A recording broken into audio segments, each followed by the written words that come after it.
दोस्तों, हिंदू धर्म में हम सभी रामायण की कथाओं से अच्छी तरह से वंचित हैं। माता सीता, श्री राम और लक्ष्मण जी के वनवास काटने की कहानियां भी हम बचपन से सुनते आ रहे हैं, पर आज हम उन्हीं में से एक ऐसी घटना के बारे में बताएंगे जो आपको सोचने पर मजबूर कर देगी। ऐसे में दोस्तों, हमारे सनातन धर्म ग्रंथों में इस बात का साफ साफ उल्लेख है कि बुरे कर्मों का फल हमेशा बुरा ही मिलता है, फिर चाहे वो इंसान हो या फिर भगवान। और यह तो आप सभी जानते ही हैं कि मर्यादा पुरुषोत्तम श्री राम ने अपनी पत्नी सीता को एक धोबी की बातों में आकर अयोध्या छोड़कर जाने को कह दिया था। लेकिन क्या आपको पता है कि एक समय माता सीता ने बहुत बड़ा पाप किया था, जिसकी सजा के रूप में उन्हें गर्भवती हालत में अपने पति से दूर रहना पड़ा था। माता सीता ने कौन सा पाप किया था और कौन था वह धोबी जिसकी वजह से माता सीता को वन में भटकना पड़ा था? इससे जुड़ी कथा आपको हमारी आज की वीडियो में जानने को मिलेंगी, इसीलिए वीडियो काफी इंटरेस्टिंग होने वाली है,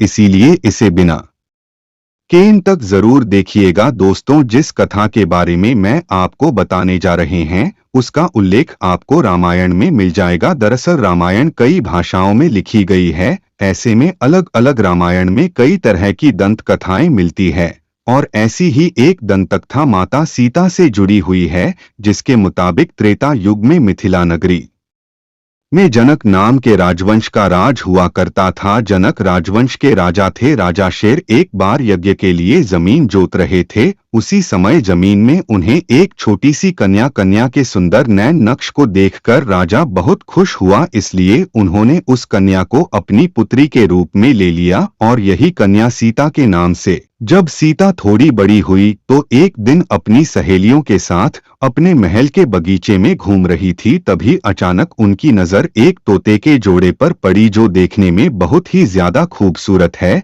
तोते का जोड़ा एक पेड़ पर बैठकर सीता जी के बारे में ही बातें कर रहा था। उनके मुख से अपने भविष्य की चर्चा सुनकर सीता जी को बड़ा आश्चर्य हुआ।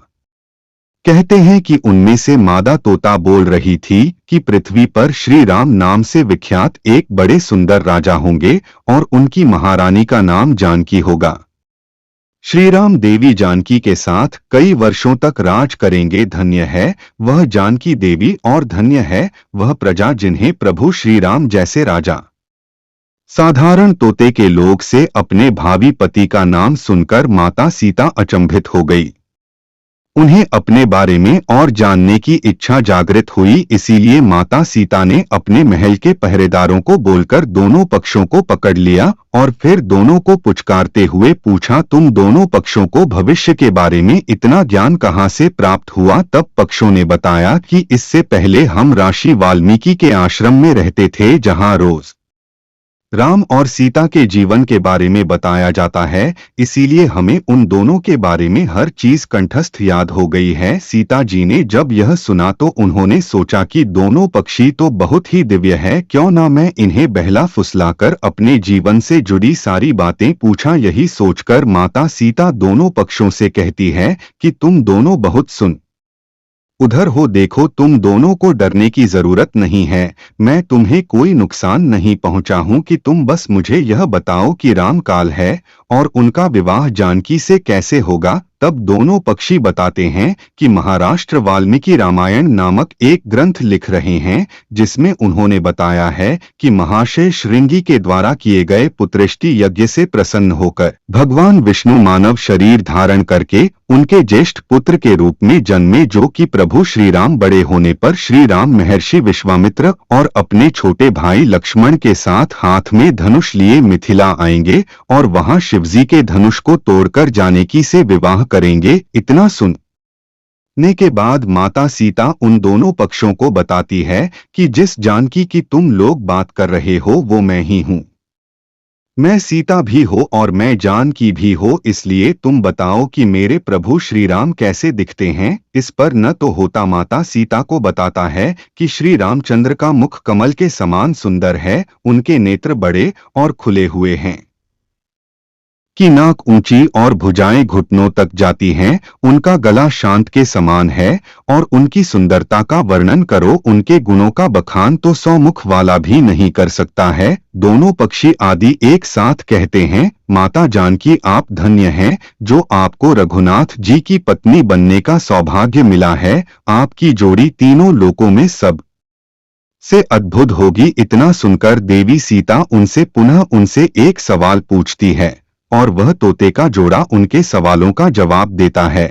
और इस तरह से देवी सीता जी सवाल पूछती जाती है और तोते का जोड़ा जवाब देता रहा। लेकिन एक समय के बाद दोनों तोतों की बात सुनकर सीता जी के मन में लालच आ गया, इसीलिए वह दोनों पक्षों से कहती हैं कि जब तक मेरा विवाह नहीं हो जाता तुम दोनों मेरे साथ राजमहल में रहा होगा। इस पर नर तोता माता सीता से कहता है, मेरी पत्नी गर्भवती है, इसलिए ऐसे समय में उसको जाने दें। हम दोनों एक दूसरे का भी प्रयोग सहन नहीं कर सकते, इसलिए आप मेरी पत्नी को जाने दीजिए। लेकिन माता सीता ने न तो देखा एक न सुनी। इस पर मादा तोते ने माता सीता से गिड़गिड़ाते हुए कहा, मैं धर्मवती, आप मुझ पर तरस खाया, मुझे जाने दो, मैं अपने स्थान पर जाकर बच्चे पैदा करें और आप चाहेंगे तो उसके बाद में फिर से यहाँ आ जाओ। लेकिन देवी सीता अभी भी मादा तोते को छोड़ने के लिए तैयार न थी। इस पर मादा तोते को गुस्सा आ गया और वह माता सीता को श्राप देते हुए कहती है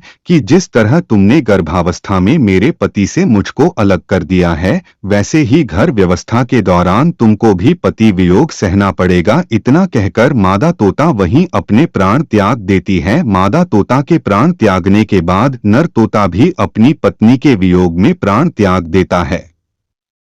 प्राण त्यागने से पहले माता सीता से कहता है कि तुमने जो कम किया है उसकी सजा मिलकर रहेगी, और तो उन्हें सजा दिलाने के लिए मैं मनुष्य से भरी श्री राम की नगरी अयोध्या में इंसान के रूप में जन्म लूंगा और मेरे ही कारण तुम्हें पति के वियोग का दुख उठाना पड़ेगा। कहा जाता है कि तोते की बात सुनकर माता सीता को बहुत दुख हुआ, लेकिन तब तक बहुत देर हो चुकी थी और माता सीता चाहकर भी कुछ नहीं कर सकती थी।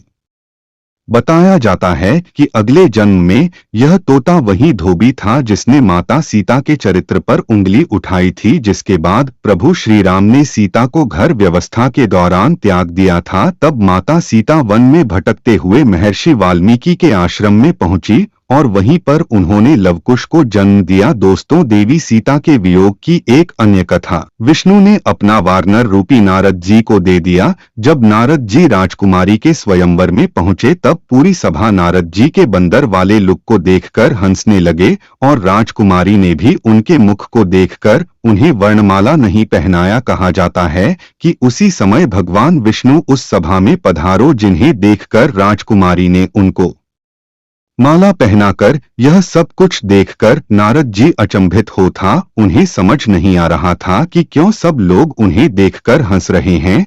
तभी नारद जी को महल के पात्र में पानी दिखाई दिया, जिसमें उन्होंने अपना मुख देखा। पानी में अपना वानर वाला मुख देखकर नारद जी क्रोधित हो गए और क्रोध में उन्होंने भगवान विष्णु को श्राप दे दिया कि जिस तरह आज मैं स्त्री के लिए तड़पा हो, आप भी पृथ्वी पर जन्म लेकर स्त्री वियोग का सामना करेंगे। नारद जी के मुख से कठोर शब्दों को सुनकर भगवान विष्णु ने अपनी माया का प्रभाव समाप्त कर दिया। इसके बाद दोस्तों अपनी गलती का एहसास हुआ नारद जी को और उन्होंने क्षमा मांगी और कहा जाता है कि नारद जी के श्राप की वजह से भगवान विष्णु को अपने राम अवतार में माता सीता के वियोग का सामना करना पड़ा। तो दोस्तों अब आप हमें बताइए कि आपको क्या लगता है, किसके श्राप की वजह से माता सीता को प्रभु श्री राम से दूर रहना पड़ा? अपने जवाब हमें कमेंट में दोस्तों जरूर बताइएगा। इसी के साथ आज के वीडियो में बस इतना।